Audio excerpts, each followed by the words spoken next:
Thank you for attending this virtual event organized by Word Up Community Bookshop, Libreria Comunitaria. We thank our co-organizer, Penn World Voices Festival, as well as the New York City Department of Cultural Affairs for support for tonight's event, as well as the authors, publishers, and you. Okay, just a little bit about Word Up now. So if you've never been to Word Up before, we're a bookshop, an art space run by local residents, most of whom are volunteers. When we're not experiencing a pandemic, we can be found at 2113 Amsterdam Avenue at the corner of 165th Street in Washington Heights. We normally host daily events for all ages and sell used and new books in English and Spanish. And we hope you'll be able to visit us when we're finally open again. We've also partnered with the census to remind our community of how important getting counted is. Billions of dollars are at stake for New York, money that goes to schools, infrastructure, housing, and healthcare.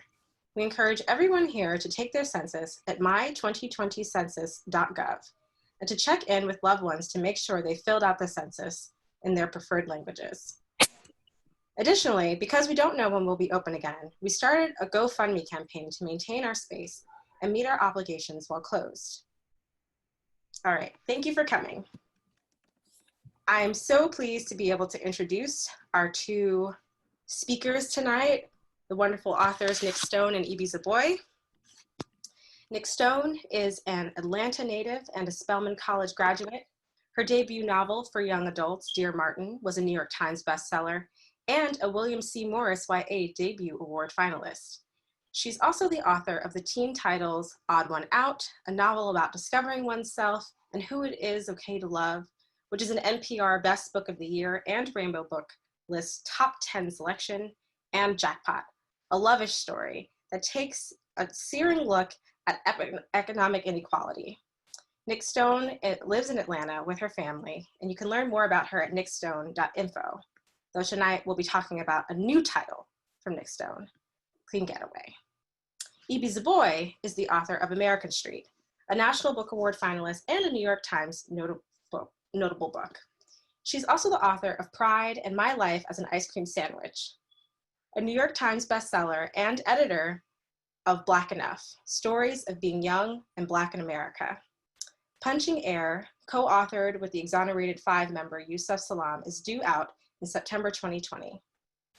Born in Haiti and raised in New York, she now lives in New Jersey with her husband and her 3 teen children. You can find her online at www.ibizoboi.net. All right, I'm gonna now pass it over to them and stop talking.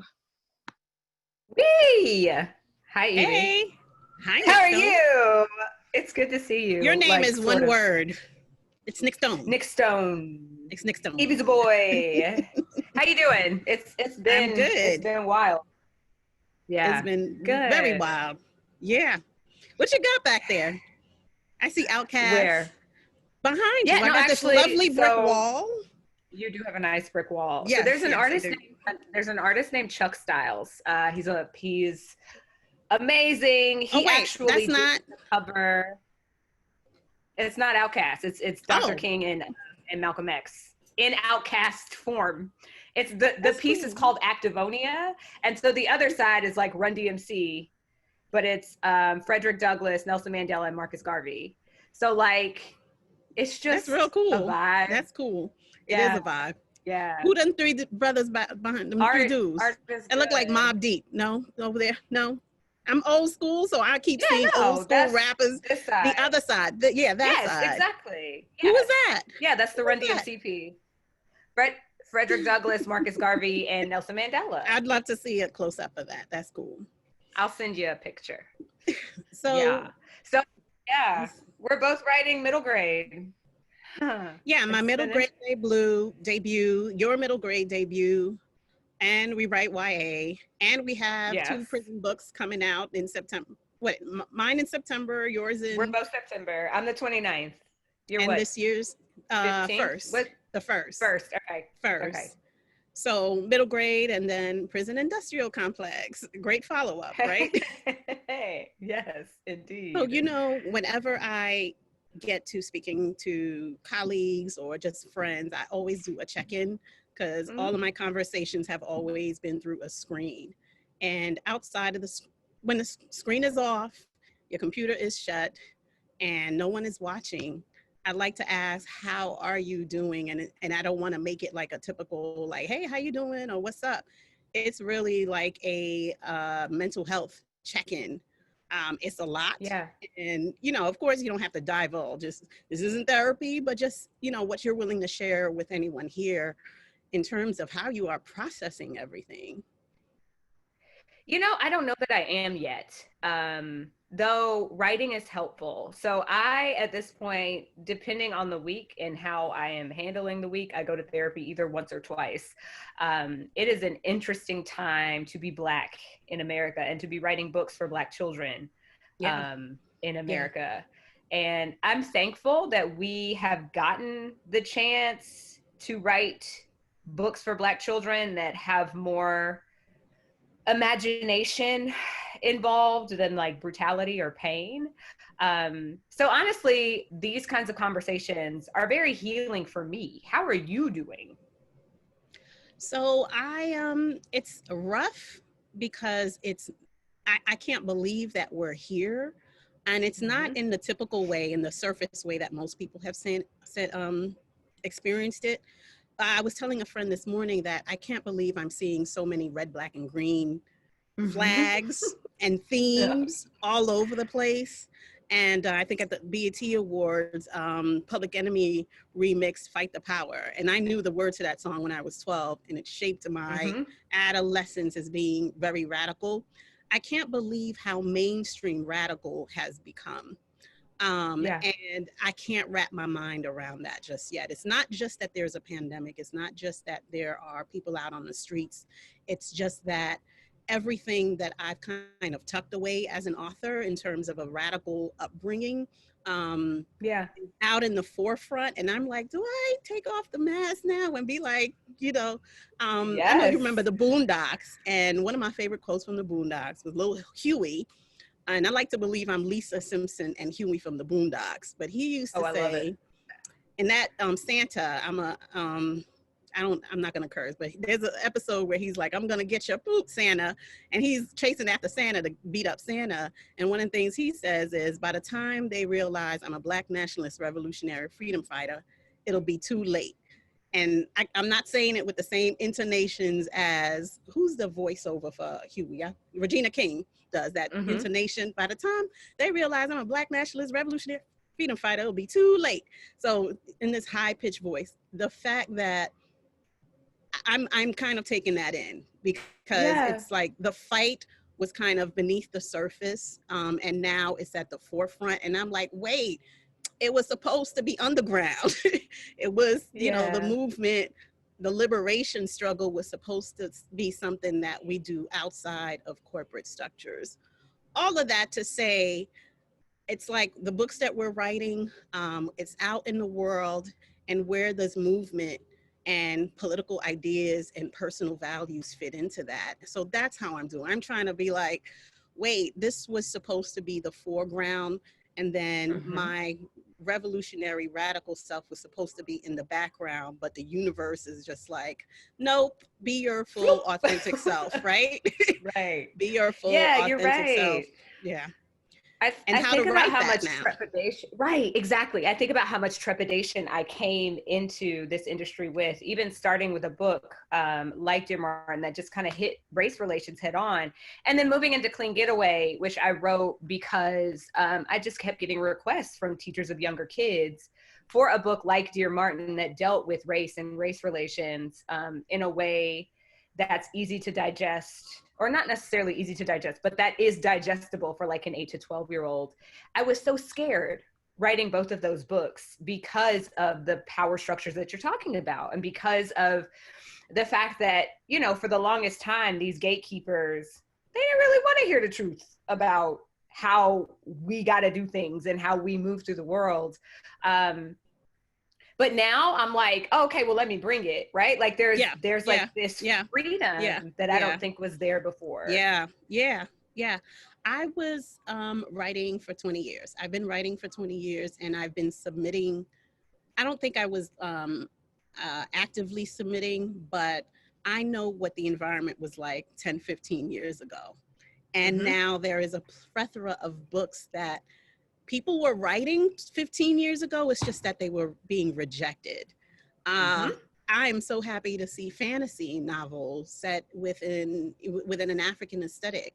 I am so happy to see Black mermaids being, discussed.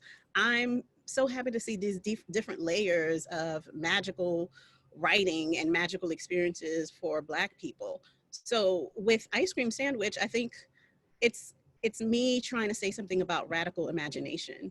And now I want to do more of that. I want to prepare, and I know you do too, how to prepare the young people now for a radical future. Because I know when you were writing Clean Getaway, you weren't thinking, of course, like everyone else, that this was happening now. So I definitely want to push the envelope with the next projects. And I don't know what that would be, but I owe it to the young people reading our work to really give them a foundation to think of a radical existence outside of what publishing might think that is. How do you think you're gonna like push the envelope? Man, I got so many ideas. So it's interesting, right? Like you're talking about radical imagination. And I find that over the past few weeks, I have just been shouting and just screaming. And it's been good because I've gotten a lot of opportunities to kind of put this message out into the world through different media outlets. But we have been fighting for the space to imagine for a really long time. And I think about being 11, 12, 10 and not seeing myself in any kind of imaginative space. Like I just didn't exist in the books that I like to read. I didn't exist as a solver of mysteries. I didn't exist as a person who got to like fall in love. I didn't exist as a person who went on adventures. So the fact that books like Ice Cream Sandwich exist now, even as I'll be 35 in 2 weeks, the fact that it exists now means the world to me. And I loved it when I read it, largely because I had an imagination when I was 11 or 12, right? I think with the lack of representation for people who look like us in books that are purely imaginative, that are not rooted in pain, that are not rooted in racism, that are not rooted in brutality, because we don't see a lot of that, I think that there's a message that gets sent to the world that Black kids don't have imaginations. Right. It's definitely something that I had internalized. Right. It took me a long time to start writing fiction because I literally said, I don't have the imagination for this.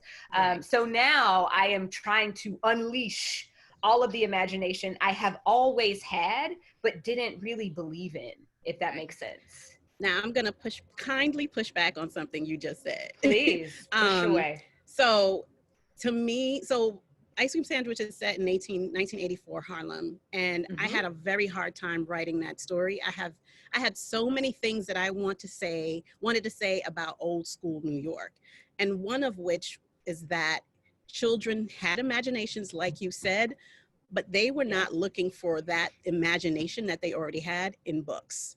Books, books were like a non-issue when I was growing up in New York City. Nobody was checking out novels to be like, let me see myself. They were being innovative in creating the stories that we are ultimately writing about. So I wanted to write about how Black children, Black and Latinx children went out on New York City streets creating something incredibly innovative, so much so that we are still celebrating it today, which is hip hop, double dutch, turntable mixing, graffiti, and none of that sort of innovation existed in books. That creativity came out of nowhere. And I want the young people now, it doesn't seem like, I'm in the suburbs now and I'm looking around like, where are the kids? Nobody, this is like a perfect setting for manhunt. These wide driveways are perfect for a game of double dutch and red light, green light, 1, 2, 3. All these things I tried to bring back during quarantine because we were bored. So I was showing my kids all these games I played outside. And they're like, oh, what? And I wanted to showcase these are kids really using their imaginations to the umpteenth degree. And that sort of imagination changed the world. And sometimes the books can affirm that, the books can inspire that, but outside of the books, you still have that within you. And I think the books document it. I see books as documenting the experiences of Black children rather than giving them, planting a seed. So to me, it's just based on my experience growing up. Like books were just like, ain't nobody trying to, read a book. It's summertime, right? And not to say that Black kids didn't. We read, but when it was time to get together with our friends and play, we also played and created something, right? Yeah. Yeah. I mean, I was a part of a group of Black kids who we read voraciously. And I'm sure there's like probably some regional stuff there too. I got my peach earrings on because I'm in Georgia, right? So like here in the South, if you weren't a reader, it was a problem. So like my friends and I, we would get together over the summer and go to the library. So there was definitely a culture of reading where I grew up, but with that culture of reading, there was a lack of representation. And with the lack of representation, it's like, here are these items we're being told we need to feed ourselves with to learn how to move through the world, but we're not in them. Right. And it's such an interesting thing now to, like you said, be creating the things that we didn't have, or for you to be putting the stuff that you did have into this form that you didn't really pay any attention to. And I think it's awesome. I'm glad that we're having the chance, but I'm also a little bitter about it, if I'm going to be honest. I find, and I got to talk to you a bit earlier, but I was telling you about how there's this kind of bittersweetness to everything going on right now, where all of a sudden people see you but I'm like, I've been here the whole time. Right. And it's like, okay, I'm glad you're seeing me now. I'm glad you're interested and invested in the work that I've been doing. But there's also a sadness that comes with watching white people wake up to racism, if I'm being honest. Like there's just this, I'm seeing you suddenly open your eyes to this reality that I've been living for almost 35 years. And it's exciting, but it's also kind of painful. And so I've been trying to figure out how to incorporate that into the work without bogging the work down, because I think it's also it's an important thing to acknowledge. Like all of our emotions are really important to acknowledge, especially in fiction. Right. And I said it's invisibility and hypervisibility at the same time, or formerly is invisibility and then suddenly being very, very seen. I think it really does something to the subconscious. You're out there.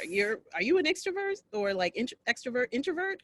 Or are you fully extrovert? Extremely extroverted. Like, okay, I'm extremely in the extreme. introverted. So with that sort of like hyper visibility, I'll go in. I feel very angry like right now with everything. I was just like, but I will go in and retreat, and I do not want to be in conversations with white folks, except like the people I'm working with closely, because I feel like, as young people say, I'll say something out the side of my neck, in the terms of just like, really, like, okay. And I don't like, the guilt. I don't like pandering to guilt. That's just me. And I don't want to, right now it just feels like, oh honey, oh, I'm so sorry. And I'm just like, no, rather than having a conversation. So I commend you and everyone else who is going out there and just having conversations and being in the proverbial front lines. And I'd like to say I'm more of a healer. I need to self-preserve and just watch out for look out for the children. If something does go down, I think we need people in the background to just like, okay, you came home for the war, baby. Let's get you a bath, or let's give you some herbs and heal you and send you back on the front lines. So in that sense, this is what I want to do with my books. I don't want to write super woke books all the time. I want to write healing books. And for me, writing this middle grade, as wonky as it is, was just like a bomb when I had to step away from, editing Black Enough, or even with Pride, it was just having to deal with the fact that it's a retelling of a European classic, and whatever pushback was coming on from there, I could retreat into this quirky girl and her imagination to hide away from the white gaze. So this particular book was me not pandering to the white gaze. I just was in Harlem. It's 1984. There are hardly any white people in there except for the Star Trek characters. And it's just Black kids interacting with other Black kids, even though it's called Ice Cream Sandwich. So in these moments, I want a very Black, warm, loving space, like that grandmama in the kitchen making, frying up something. I want books like that. And sometimes I'll come out of that space to write the super woke books, but to balance that out, I need those healing books for our children and for myself too. So I want to ask you, like, is there a healing book for you? Like something that is just for you that you hold close to your heart?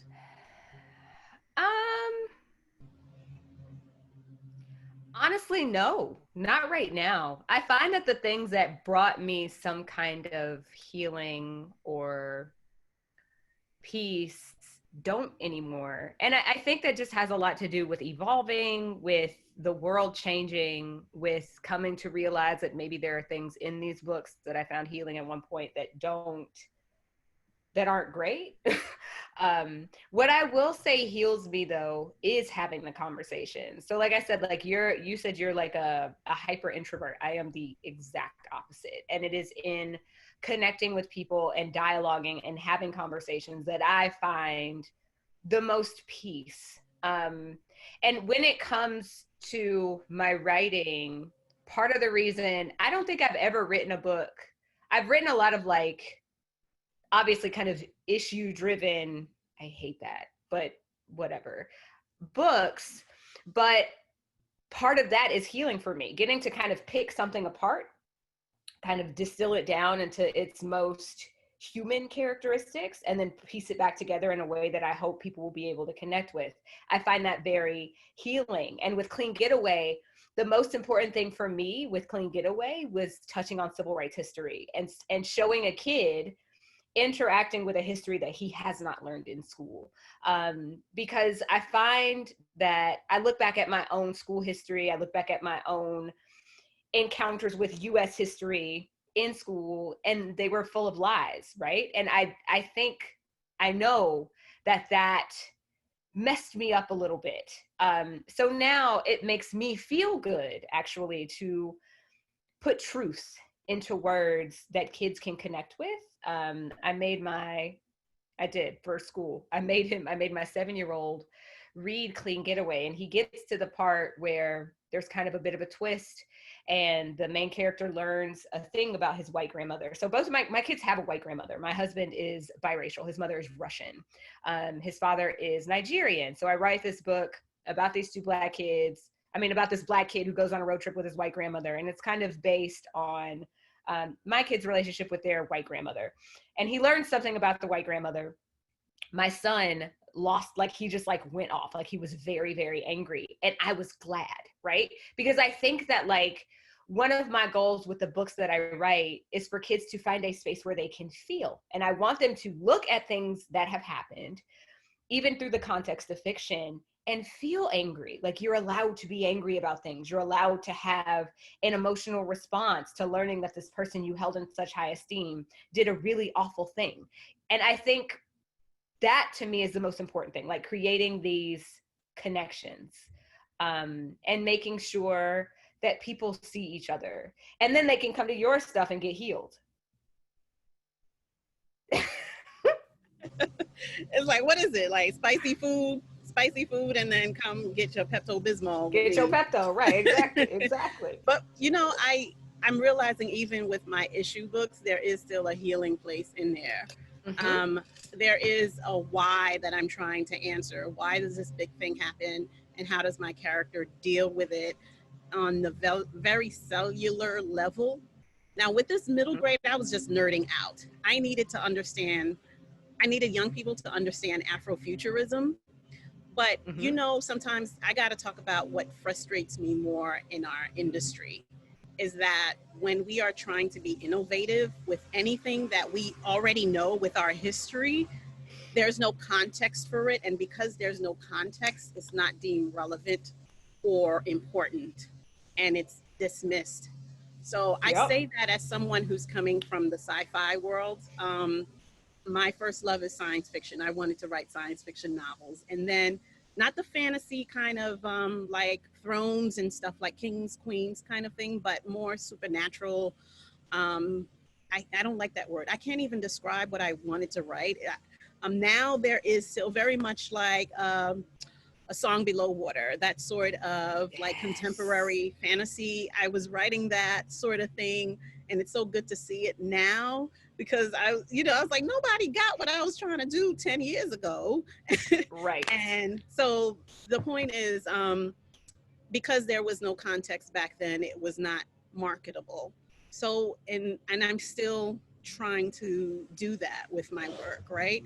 And how I've been able to do that is take something that has some context and put some new elements into it, which is why I love magical realism. Even with Punching the Air, there is the beauty of language, there's social justice, but I can write about just magical thinking when you are trapped within four walls. And that's how I've been able to weave the things that feed my soul and heal me, and the issue books that sell. And I do want to talk about the fact that we do issue books, joy books, issue book, joy books. And I think we could both agree that maybe our issue books kind of financially support our joy. 100%. 100%, which is frustrating. Like, it's frustrating. I get it. I'm okay with it. I'm okay with it. I'm okay. Yeah, I'm okay with it, but I'm also like bummed out about it. And I think about how I really wish people would just read about Black kids being kids. Like, let's just read about Black people like falling in love and stuff. But apparently it's not appealing. Well, yet. I coming as an educator. I think educators need something meaty to put into a curriculum. Yeah. I hear that. I do write classroom friendly stuff, with Dear Martin, it's very classroom friendly.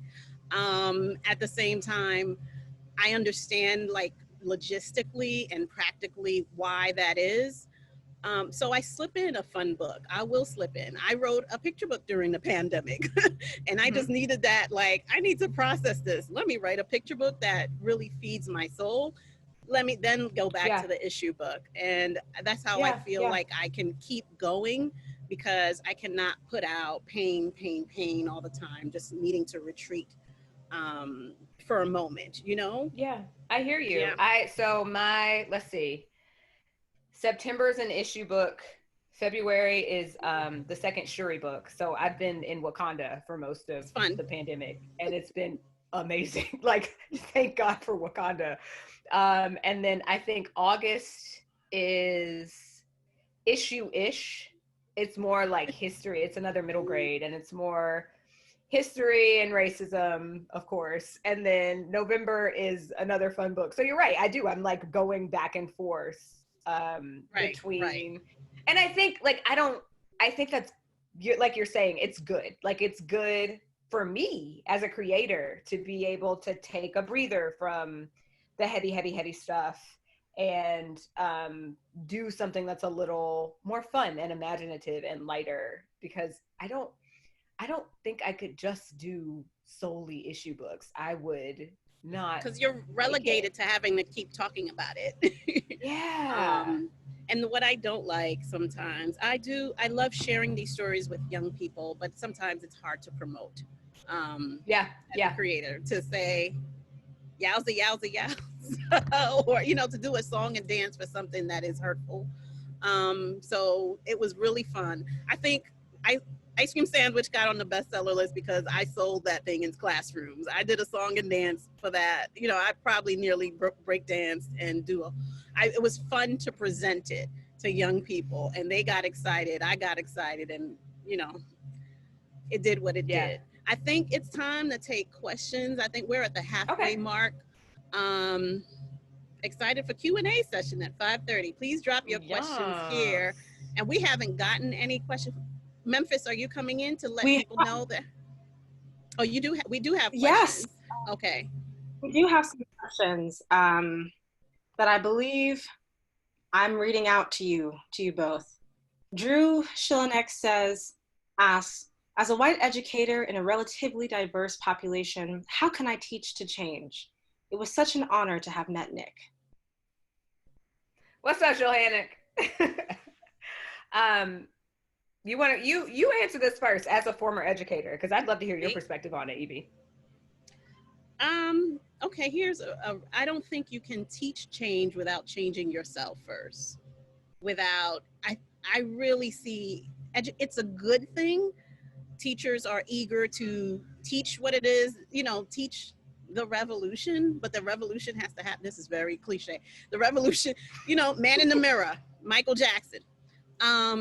It comes off very surface. As I'm also talking as a parent who sends her children to progressive schools and having to interact with progressive teachers, and the information is at the very surface level.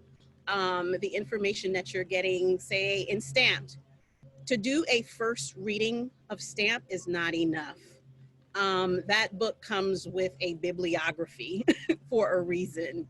And it is not just reading, it's experiencing Black art that have been saying something for a time. It's to immerse yourself in the cultures that you are teaching within. If you're teaching Black kids, understand Black culture. And it's part of your professional development. I remember I used to teach I used to teach poetry, and I know some schools have their teachers taking African dance. It sounds totally horrible.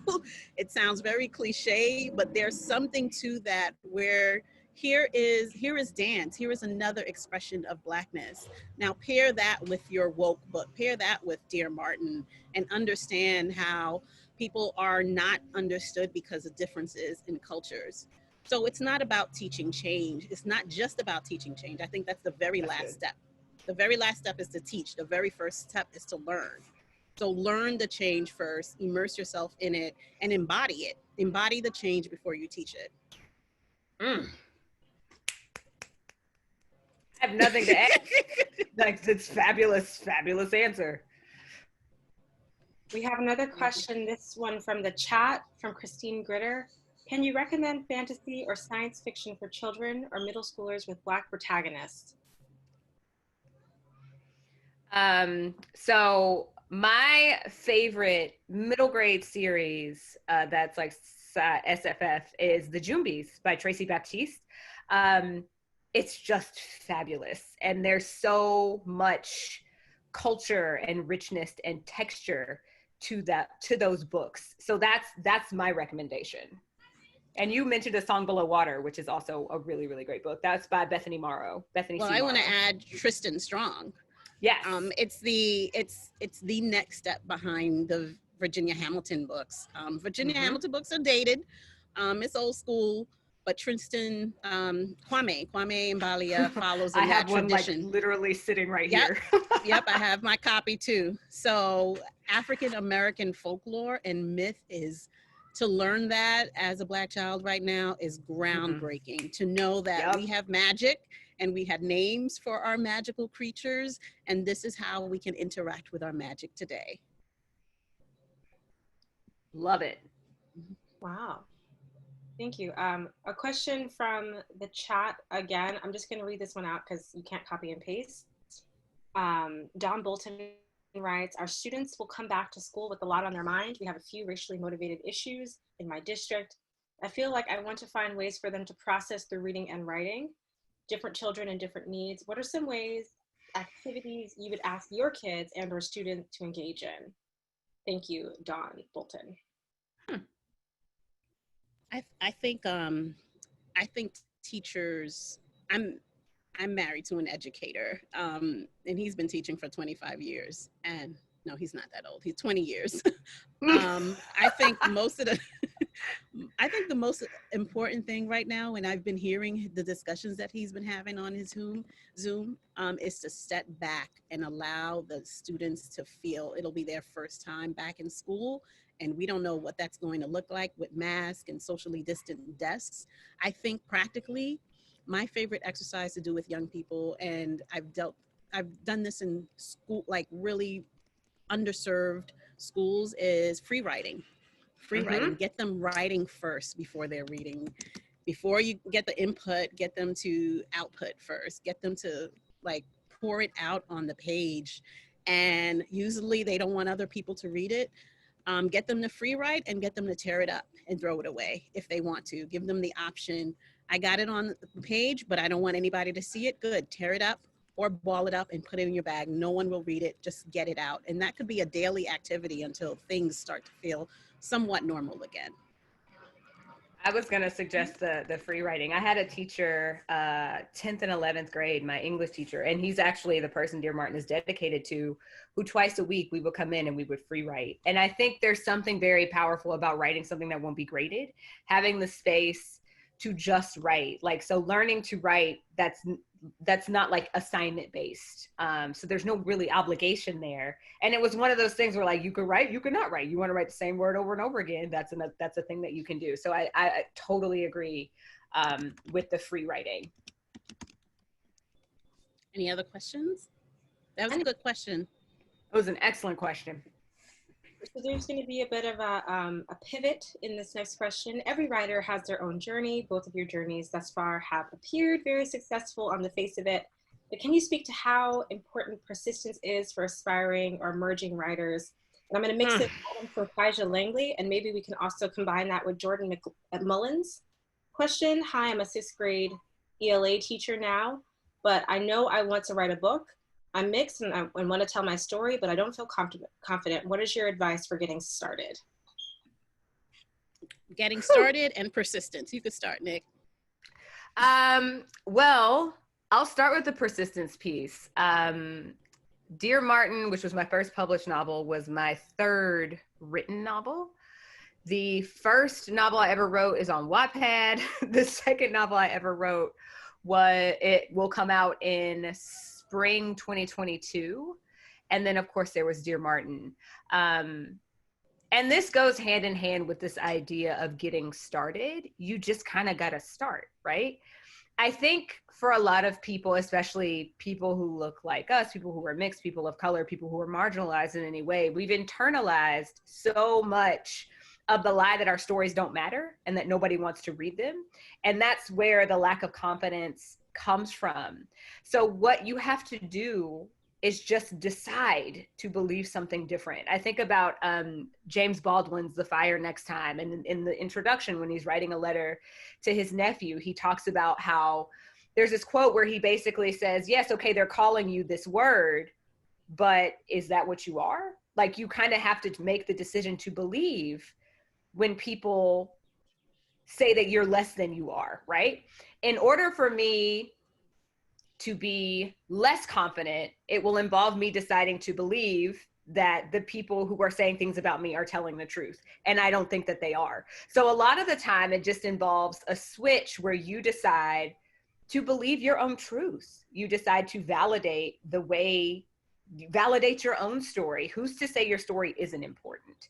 And why would you listen to them? And then once you get to that point, yeah, you just kind of have to push and push and push and push. Like 2020 was a 3-book year for me. 2021 will be 3 books. 2022 will be 3 books. And that has just come from like me deciding that I believe in the work that I'm doing and doing it whether or not anybody decides to validate it or not. And now people are validating it. So like you just kind of get to a point. I think you're already at the point. If you want to write a book, you've already reached the point where you feel like you have something to say. Now your job is just to say it. Yeah, that Nick's on Nick's, I'm saying your whole word. Nick spoke to the mindset part of it. I'll comment on the actual practical application because I had the mindset before children. So I was writing and submitting before children. I had children. The mindset had to the mindset had to be, I just was like, it's positive obsession. Octavia Butler calls it positive obsession. I was obsessed with writing. I would get up, story, go to sleep, story. And I only got to that point by reading. I read a lot. I read way more than I wrote when I first started writing. And by reading, you see, oh, wow, I can do this. Oh, I can do this. Oh, this was good. This, I don't know if I could do that, but this was like, I could do this. I could do something better. And I am also working on an Octavia Butler biography. And one of the things that she did as a 12-year-old was watch a movie and say, I can do something better than that. and consume the thing that you want to create, consume a whole lot of it.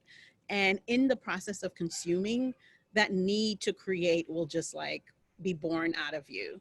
And it's one day at a time. Another practical thing is to journal, not online, not on a screen, but to get a notebook and write down your thoughts. I think that is one of my favorite writing advice, to figure out the words, how the words on the page sound coming from out of your heart and soul and mind.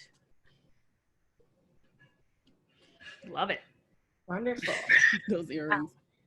We have a question from Paula Fisher. What is your biggest challenge in writing? Oh, go ahead, Ibi. Distractions right now. Yeah, same. Like actually sitting down and doing it. I miss that. I know you probably had that when nobody knew you, you know, when nobody was sending emails, when nobody was just knocking on your door, when you just focus on the story, and it's like that first time, you know, that's just, you can't repeat that first time. I think that's with a lot of things.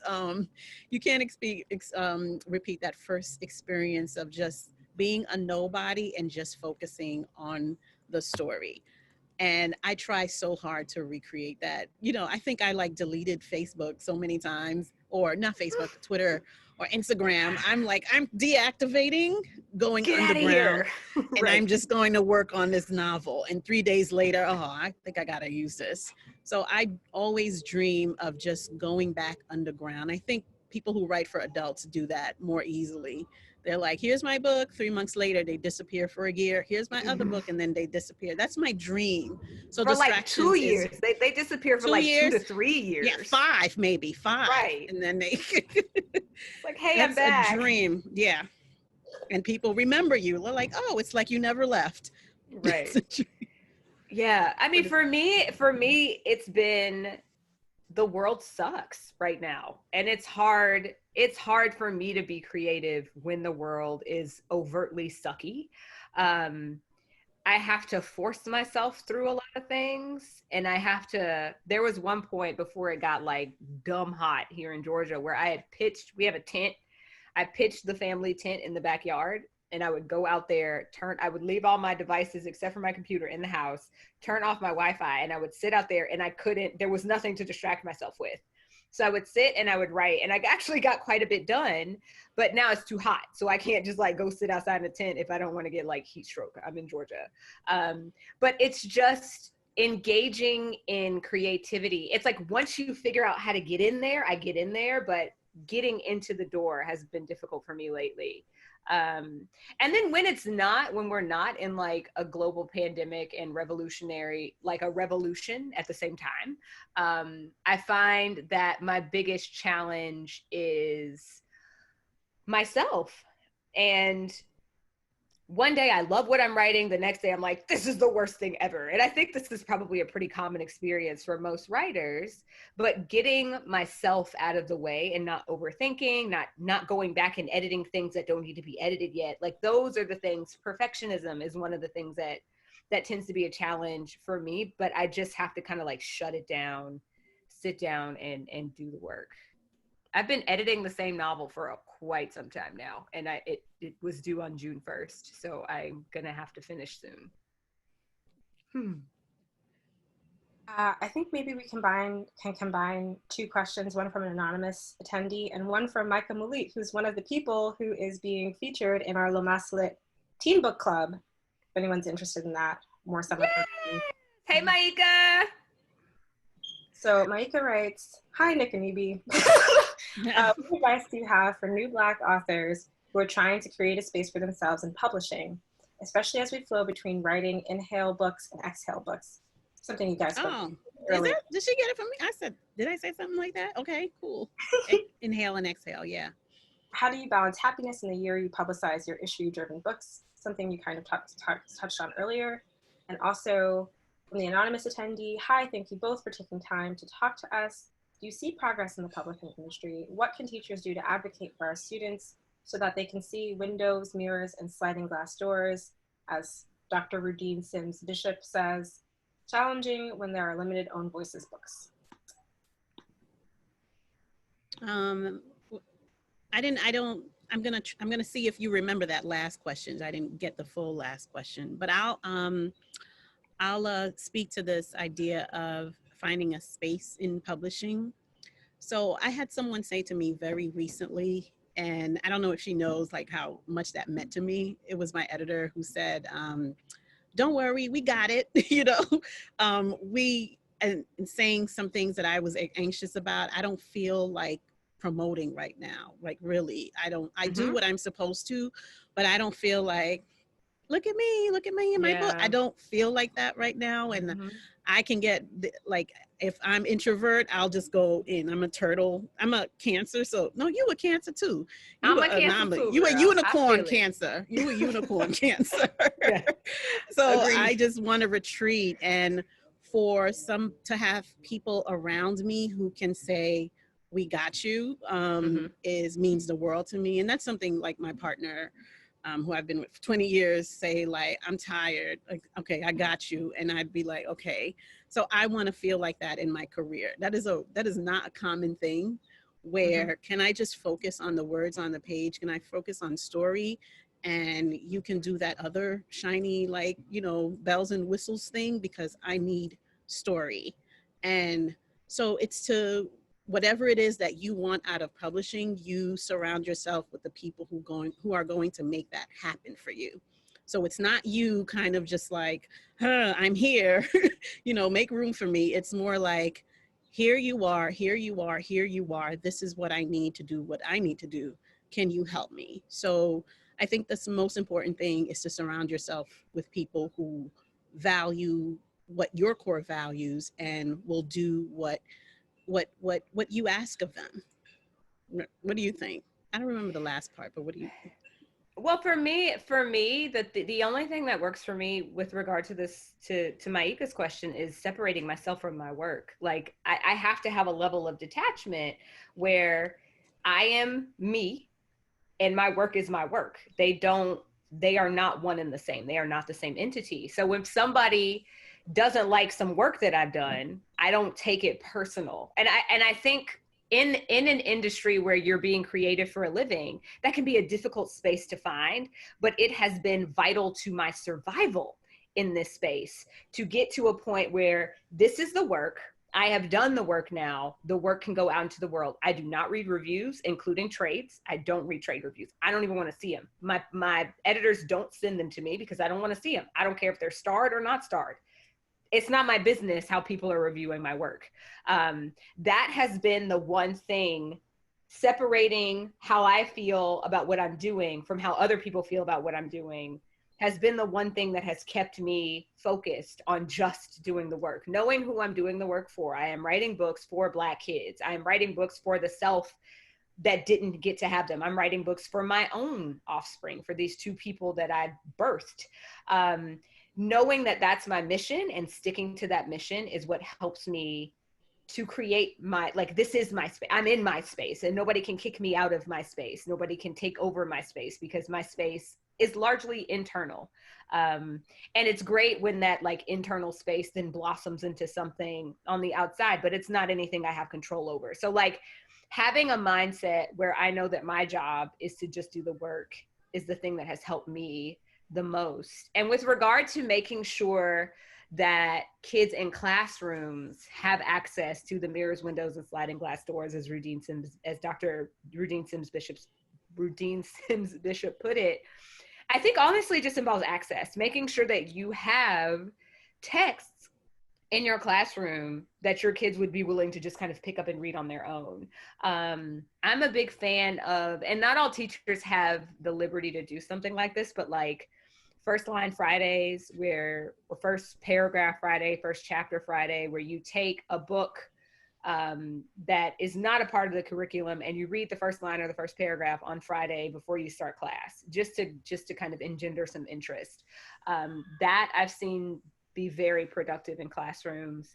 And yeah, access I think is the biggest piece. I think for a lot of kids, not having access to books that they would find interesting is what keeps them from reading. Maybe Ditto. that answered the question. Ditto. So just to note on time, we're about 5 minutes out from the conclusion of the Q&A section. We could probably go a little bit longer. We got to plug our next books because yeah, we do. We have a theme. We do have a theme. It's a whole vibe. It's a whole vibe. So we have 11 more open questions. We know that we won't be able to get to all of them. Maybe we can answer one more question and then you guys can plug your books. So just a question from Cornelius Minor. What would teachers... Hey, Cornelius. What's up, Cornelius? All right. Yeah. We love it when people know each other. What could teachers and parents do for the two of you? Your joy books give me and my children life. What would you all like us to do to keep standing up for you so that you can keep doing this life-giving work? Is what Cornelius asks. Okay, Cornelius, we see you. I mean, for me, it's stuff like making donations to the United Negro College Fund, putting your money behind causes that support Black people in society, like support Black Lives Matter, there are all of these organizations that need money to continue to function. So like make donations because it's important work. Like that's like super important work. So because I'm an introvert, I love behind the scenes stuff, the stuff that can't be displayed and showcased and necessarily celebrated. It's how, because I've been in classrooms and schools where some of the wokest teachers, or administration are very visible, in online or what have you. But I know that behind the scenes, some of the real work is not being done. So it's that sort of, I know all the things I think it's the worst thing. I know all the things, but I don't do all the things. It is, and I think I remember Kwame Alexander saying, how are you living? Because I think a lot of right now, it's hypocrisy is in the air, where there are statements, there are red, black, and greens right there with the corporate logo, Amazon. And it's a show, but nothing is real. I love realness. So practically in the classroom is to love our children with all your heart, as if they're your own. That's a lot to ask, but I can see, teachers, when you're talking to the students with, gritting your teeth, when you're annoyed with them, when you send them to the principal's office, but because you can't handle them, but you have all these woke books in your classrooms, it's the constant PD, the professional development, the working on yourself as an educator to treat children as if they are human, as if they are your own, as if they come back into your neighborhoods and interact with your own children. So that's been the most frustrating thing for me as an author, to see the surface performance part of it and not see the real active, loving, kind thing that happens with our children when the world is not watching. You got that, Cornelius?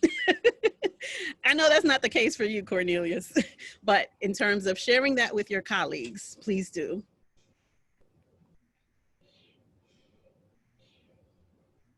Any more questions? Or are we plugging our books now? I think now's the time to plug. Yeah. What you got coming? Nick? So, Dear Justice is a follow-up to Dear Martin. It follows I just said the word follow like 8 times in the same sentence. My editor would have a fit if she was watching. It is about a character we meet in Dear Martin named Quan, and we meet Quan in detention. He confessed to the murder of the police officer who profiles Justice in the opening chapter of Dear Martin. And in Dear Justice, we find out what led to the decisions that Quan made that landed him where he is, which is in detention. It's a book that, through fiction, touches on things like the school to prison pipeline. It touches on the flaws in the juvenile justice system. It touches on racist practices in schools and implicit bias from teachers.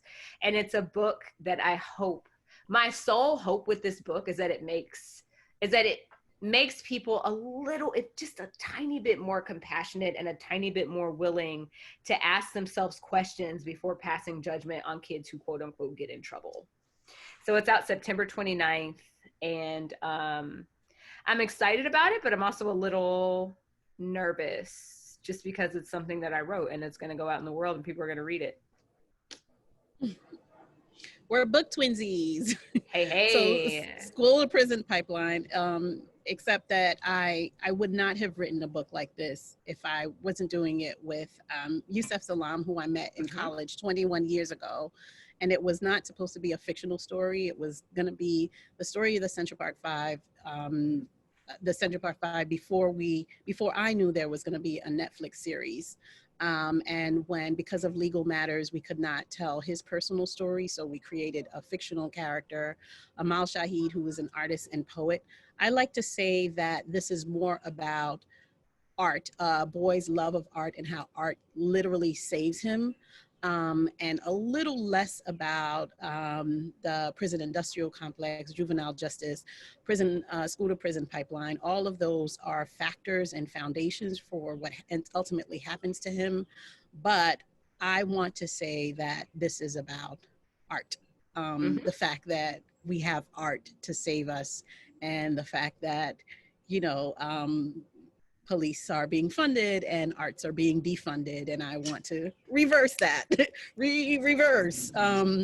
So basically, our books are in conversation along with Kim Johnson's This Is My America, and including Janae Marks from the desk of Zoe Washington. I think I think Black people be breathing the same air at the same time and be like, oh, this is in the air. Ancestors are just like, this is what you will discuss and go forth.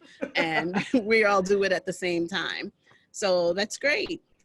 Yeah. And I mean, and also I feel like we just touched again on like, I throw the punches and you bring the healing. And I think it's awesome. Yeah. Don't I look like I look like Mama Africa over here. That's my vibe. And I'm like, I'm ready to fight. Let's fight. Let's go. Right. Get this truth. All right. With your peach earrings. My what peaches. Are those? They're peaches. They're peaches like Georgia. They're Black owned. This is the creator is Exalting in Beauty on Instagram, and she makes these amazing earrings out of perler beads, which is like the stuff kids do arts and crafts with.